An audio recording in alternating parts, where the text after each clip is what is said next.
Yes or no, yes or no. Veterans organizations that will help our veterans get every damn thing that they deserve because they signed on the dotted line. In other words, you're quite sure that every general who serves should not go directly into the defense industry for 10 years, but you're not willing to make that same pledge? I'm not a general, Senator. You'll be the one, let us just be clear, in charge of the generals. Hegseth made fools of Democrats within the Defense Committee.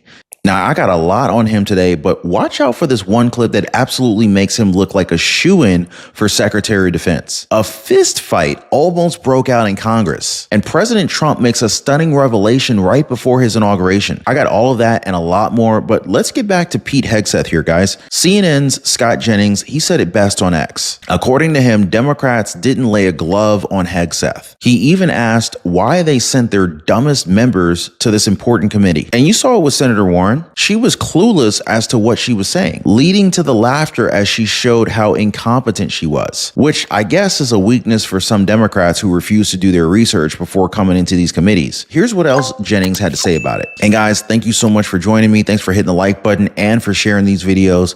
Let's get started. Well, in short, I think Pete Hegseth kicked their asses today. I mean, it wasn't even close. They didn't lay a glove on Hegseth. No mistakes, calm, cool, collected. I mean, before the thing even started, you had this like Code Pink, protester freak show trying to disrupt the hearing. That's the Democratic base, by the way, which probably explains why the Democrats on the committee acted in such a bizarre and unprofessional way. I was appalled at some of the way these senators handled themselves and some of the lines of questioning. I mean, Tim Kaine sounded like a sex pervert in his questioning of Pete Hegseth. Blumenthal, who lied about his service in Vietnam, questioning Hegseth's qualifications.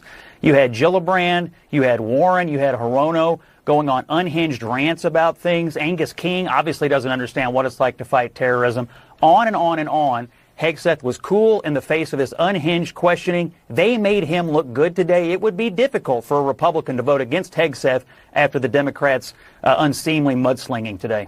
And these Democrats obviously try to do their best to discredit Hegseth. So let's go down the line and let's check their strategy here. Let's start off with Senator Kirsten Gillibrand and her questioning of Hegseth's view about women in the military. As you said in your statement, do you agree anybody should be able to serve in the military if they meet the standards? Senator, as the president has stated, I don't disagree with the overturn of Don't Ask, Don't Tell. Great, because I don't want you thinking, can't serve if you're a mom, can't serve if you're LGBTQ, and then last, can't serve if you're a leftist. The statements you said about people who have views differently than you, that we're the enemy, are you saying that 50% of the DOD, if they hold liberal views or leftist views or are Democrats, are not welcome in the military? Are you saying that? Senator, I volunteered to deploy to Afghanistan under Democrat President Barack Obama. I also volunteered to guard the inauguration of Joe Biden, but was denied the opportunity to serve because I was identified as an extremist by my own unit for a Christian tattoo. These people are just helping him at this point because he's trying to tell them that political parties don't matter. He served under former President Barack Obama. He wanted to guard the inauguration of President Biden, but he was turned away. If anything, this tells us more about the Democratic Party than it does about Hegseth, because he's proven to us that he's in it to serve the country. And then, of course, there's also the matter of audits that Senator Tammy Duckworth focused on. The largest budget you ever managed was about $18 billion. That is about 51,560 times lower than the Department of Defense budget of $825 billion. $16 million is 51,568 times smaller than the defense budget. Please describe to me, Mr. Hegseth, you talk about DOD passing an audit. Please describe to me a time or an organization when you led underwent an audit, because you say you're going to hire smarter people than you to run this audit. I'm not asking you to be an accountant. I want you to be able to tell me what kind of guidance will be given to those employees, what will happen whether or not you pass that audit. Have you led an audit of any organization? Yes or no? I don't want a long answer. Yes or no? Have you led an audit of any organization of which you were in charge? Senator, in both of the organizations I ran, we were always completely fiscally responsible. Yes or with the no, money did that you we lead had. an audit? And the way yes my or leadership no, has did you been lead an audit? stated Yes or has no? been completely What are you afraid of? You mischaracterized. can't answer this question. Yes or no, did you lead an audit? Do you not know this answer? Senator, every Yes or part no? of my leadership Yes of these or no? organizations yes has or been no, did you lead an audit? misrepresented I will from take top that as to a bottom. no. What were the findings? So there were no findings because you've never led an audit. What guidance did you give the auditors? None, because you've never led an audit. Nobody expects you to be an accountant, Mr. Hegseth. What we expect is for you to understand the complexity of this Pentagon budget process that is absolutely necessary to outfit our warfighters. Look, the Secretary of Defense is required to make quick decisions every single day that, well, with high-level information that's being provided for them.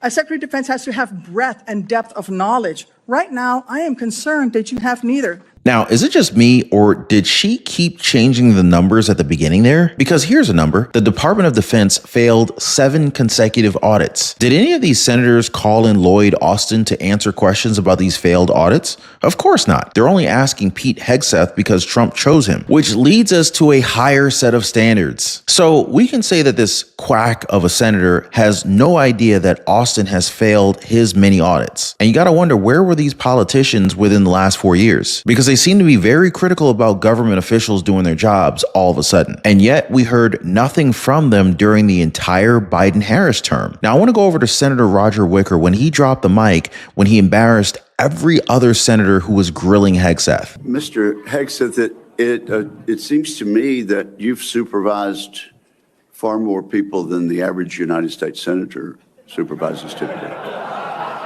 And here's where the hypocrisy is revealed. Senator Mark Wayne Mullen absolutely destroys the idea that Hegseth isn't qualified by literally citing what it takes to be the Department of Defense secretary. But I'm just making a point because there's a lot about qualifications. And I think it's so hypocritical of senators, especially on the other side of the aisle, be talking about his qualifications, not being able to lead the secretary or be the Secretary of Defense, and yet your qualifications aren't any better.